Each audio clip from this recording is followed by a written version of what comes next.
সবাই বুঝে গেছে মৌলবাদের নামে উগ্রপন্থাবাদকে প্রমোট করছে পাকিস্তান। ফলে গোটা দুনিয়া আজ ওদের বিরুদ্ধে। হাতে এবং ভাতেও কষ্টের বিষয়টি পাকিস্তানের জন্য বরাদ্দ করা হয়েছে। এমন কথা বৃহস্পতিবার সকালে নিউ টাউন ইকো পার্কে প্রাতঃভ্রমণে এসে বললেন বঙ্গ বিজেপি নেতা দিলীপ ঘোষ। তিনি অত্যন্ত কটাক্ষের সঙ্গে বলেন, নিরীহ ভারতীয় নাগরিকদের সাথে সেলিং করছে পাকিস্তান।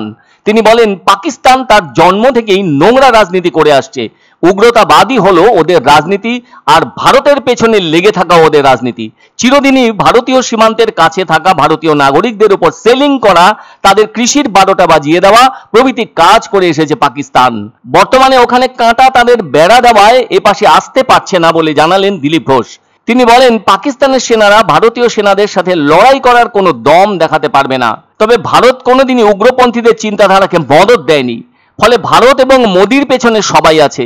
দিলীপবাবু বলেন, পাকিস্তানের সেনারা হু হু করে চাকরি ছাড়ছে। ওই দেশের সেনাপ্রধান নিজের পরিবারকে অন্য দেশে নিরাপদ আশ্রয়ে পাঠাচ্ছেন। তাছাড়া বর্তমানে যে অবস্থা, তাতে নিজের দেশের ভেতরে বালুচিস্তান বা তালিবান গ্রুপকে সামলাতে পারছে না পাকিস্তান।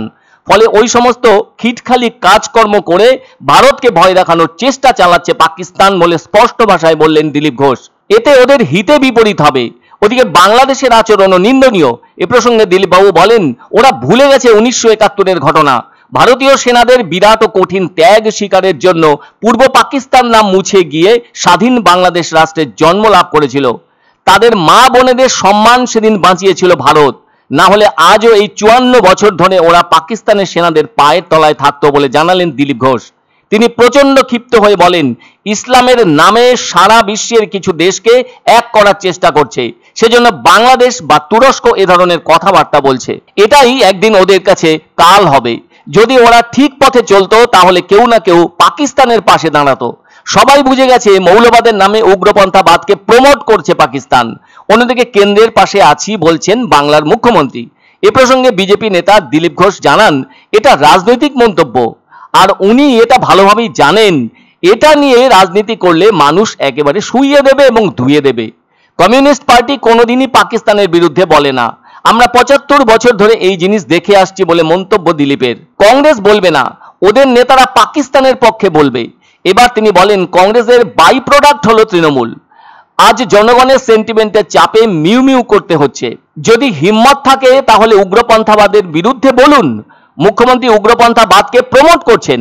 না হলে বলুন বাংলার মানুষকে যে আমরা 10 কোটি মানুষ কেন্দ্রের সঙ্গে আছি, সেনার সঙ্গে আছি, আর কেন্দ্র যা সিদ্ধান্ত নেবে তার সঙ্গে থাকবো।